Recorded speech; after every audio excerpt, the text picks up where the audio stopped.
This week, we're back with Nikki and I and our two special guests, Kyle and Sam. Welcome, Kyle and Sam. It's good to be here. Thank you so much. So Kyle, why don't you introduce yourself? Give us a little background on why you're here. Hi, my name is Kyle Caldi. I'm an invasive species plant technician at Wekiwa Springs State Park. I help to maintain natural ecosystems in the state of Florida. Well, it's an honor to have you on our show. You're going to fit right in. And Sam, what do you do for a living? Hi, my name is Sam Hernandez, and I'm an environmental consultant here in Orange County, and I basically assess sites to preserve the environment from industrial hazards. That sounds really interesting. We're really happy to have you both. This week we received an email from one of our so-called biggest fans all the way from Florida. He's a professor from UCF. Go Knights! Charge on! At cloudandlovesplants@gmail.com asked us to cover the high pines grasslands of Florida and topics surrounding it, which I found rather interesting because I've been doing some research on this recently. That's a great topic to start off with. Alexis, why don't you give us some general knowledge on the ecosystem for our listeners who might not be as familiar? Yeah, sure, no problem. Well, first and foremost, the high pine ecosystem consists of two different variants, sandhill and clayhill. Although both have very similar vegetation structures, their soil compositions are drastically different. In clayhill high pines, the soil is mesic and fertile, with three distinct layers, while sandhill is xeric and infertile. Mesic means moderate moisture, while xeric is little to none, a very dry environment. There's quite a few areas that high pines are present in. In the peninsula, only sandhills are present. Clay hills tend to appear more in the northern ridges of the panhandle. Kyle, do you usually see any high pine in Wekiwa, or have you traveled anywhere for field studies? Well, yes, it is one of the most common ecosystems in Florida, along with the Florida scrub, which it sometimes occurs in unison with. In fact, in pre-colonial times, the ecosystem once covered 90 million acres in Florida. Unfortunately, as we'll touch on later, it has significantly decreased to less than 5% in modern times. Wow, that's an insane difference. I can imagine this has really impacted the local flora and fauna. It definitely has. High pine grasslands is home to many endangered species, such as the red-cockaded woodpecker, the bobwhite quail, white-tailed deer, and our keystone species, the gopher tortoise. And don't forget about the plants. Oh, how could I ever forget such a staple of the ecosystem? The flora here are extremely fire tolerant and have an expected fire frequency of 2 to 5 years. Longleaf pines are an abundant species, which is why it's also referred to as the longleaf pine savanna.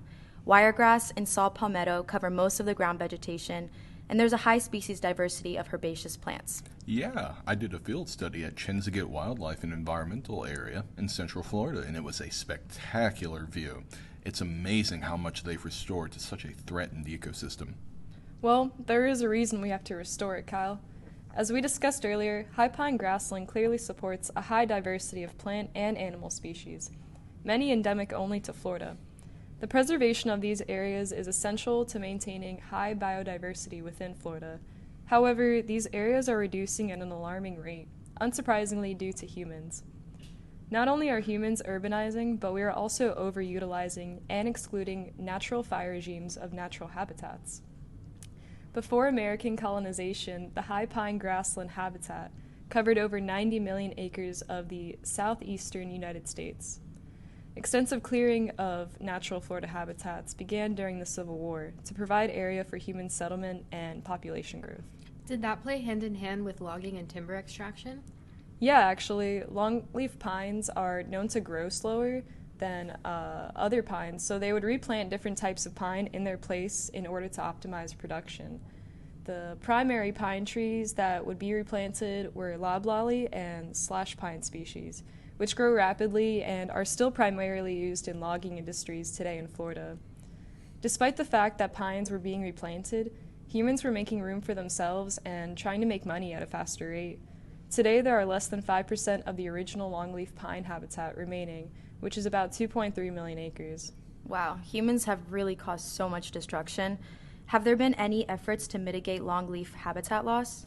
Yes, Nikki is more knowledgeable on the subject, but I know that locally, the Ocala Longleaf Initiation Team is an initiative that focuses solely on restoring longleaf pine communities. Their latest goal is to restore 8 million acres of longleaf pine by 2025. There are still 16 million acres of natural forest land remaining, but these areas are highly fragmented due to human development, and many have been converted to commercial plantations. The fragmentation of the grassland areas unfortunately creates too small of an area to support most animal species, so many are endangered or eventually go extinct. So there's no longleaf pine habitats large enough in Florida to support the animals? Well, yes, but there are extremely few. The largest is the Chinsaguet Wildlife and Environmental Area, which is about 60 miles west of Orlando and contains the largest remaining areas of ancient longleaf pine habitat, with some of its oldest trees dating 236 years. The area is 850 acres and supports endemic and keystone species vital to Florida's ecosystem. As a result, there are heavy conservation efforts in Chinsaguet that include conservation and education in an effort to counteract the harm that humans have been causing these natural areas.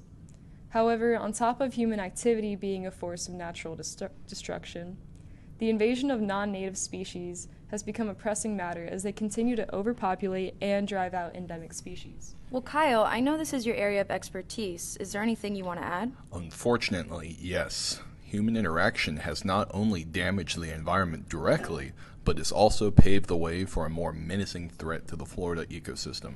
In recent years, invasive species have seen a large growth in scope and size in the state, in spite of efforts to curtail this expansion. Not just in the high pine grasslands, but ecosystems of all stripes and colors come under threat from these invasive species.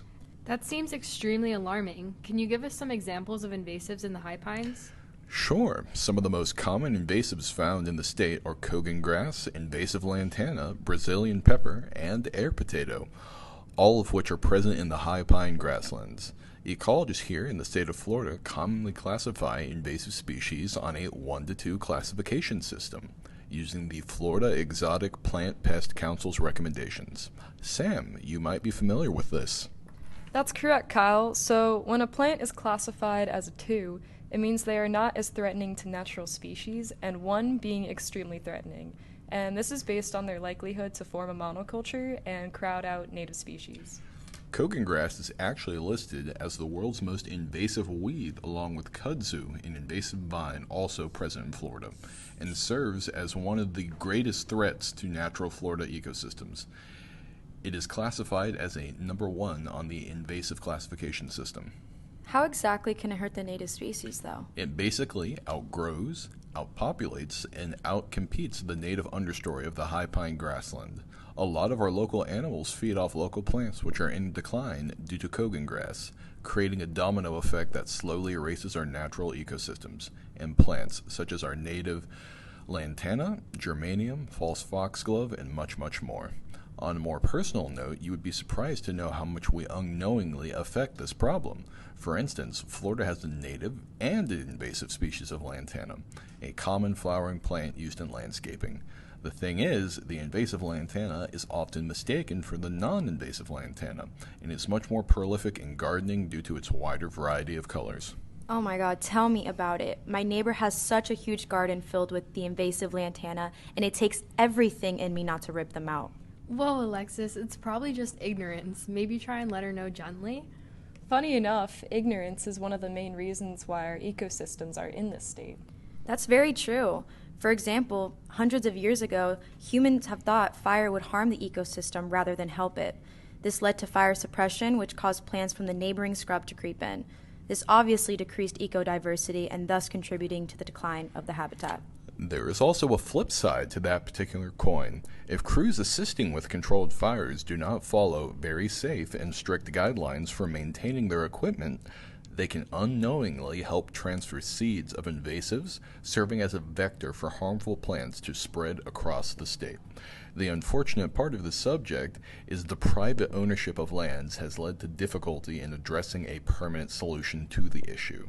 Since 55% of high pine grasslands in Florida are privately owned, even if invasives were eradicated on federal land, they would still find refuge on private land, allowing the problem to continue and more ecosystems to be threatened. While all this can sound rather depressing, faith in humanity isn't at a complete loss, as there seems to be a lot of enthusiasm towards restoring this community. Actually, earlier this year in August, the National Fish and Wildlife Foundation announced $7.5 million in grants to restore the longleaf pine ecosystems. It's the largest grant in the program's history, and they're even leveraging $9 million in matching contributions, making it a total of $16.5 million. Oh, wow. That's awesome. So how are they using this money to restore the ecosystems? So they plan to advance longleaf pine restoration across 9 states, including Florida, Georgia, Alabama, Louisiana, Mississippi, North and South Carolina, Texas, and Virginia, by planting more than 25,000 acres of new longleaf pine and improving an additional 375,000 acres of high pine ecosystems through prescribed burns, removal of invasives, and other benefiting treatments. That's amazing. They could also use this money to help further educate private landowners on how to maintain their portion of the ecosystem. That's actually exactly what they plan on doing. Grantees will work with private landowners of the high pine ecosystem through workshops and training seminars to help them maintain the longleaf pine on their land, supporting an estimate of about 100 jobs. Wow, this is a perfect example of how restoring habitats is not only beneficial to the environment, but also the community overall as it opens up more job opportunities. Exactly. While conservation can sometimes seem like a losing battle, initiatives like this one actually make all the difference. This grant will provide support for endangered species reliant on this ecosystem, such as the red-cockaded woodpecker, white-tailed deer, northern bobwhite quail, and the eastern indigo snake. Yeah, that's great news. Is there any other ways restoration programs can be funded besides grants?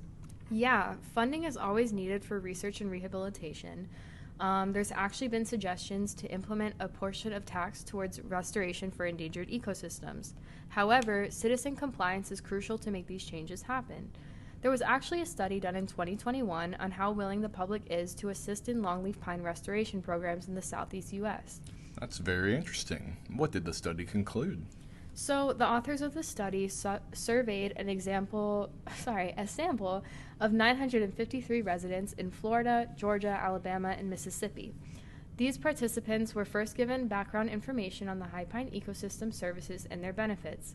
They were then asked to identify the best and worst attributes of the ecosystem and voted for hypothetical longleaf pine restoration programs that would be funded by a monthly tax on their utility bill.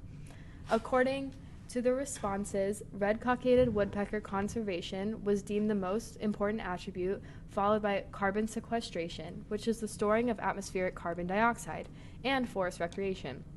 The attributes determined to be the least important were landowner logging and hunting. The study concluded that there was a positive willingness to pay for longleaf pine restoration. People were most willing to pay for forest recreation at $20.39 a month, followed by red-cockaded woodpecker restoration and carbon sequestration at about $13 each. I'm glad that the public knows this is an issue and are enthusiastic to solving it. I just hope it only goes up from here. Well, that's about all the time we have for today. It has been such a pleasure to have you both here to contribute your knowledge on this beautiful ecosystem. Thank you guys so much for donating your time to help raise awareness. Thank you guys so much. We loved having you. Thank you guys so much for having us. There's actually a website that plants one longleaf pine for every $1 donated, and it's really that easy. We're going to leave the link in the description, so if you guys have any spare couch change, you can put it towards some good. We have hopefully shown longleaf pines are a critical system here in Florida that deserve our attention and aid. Thanks for listening, guys. See you next time on Conservation Recruiters.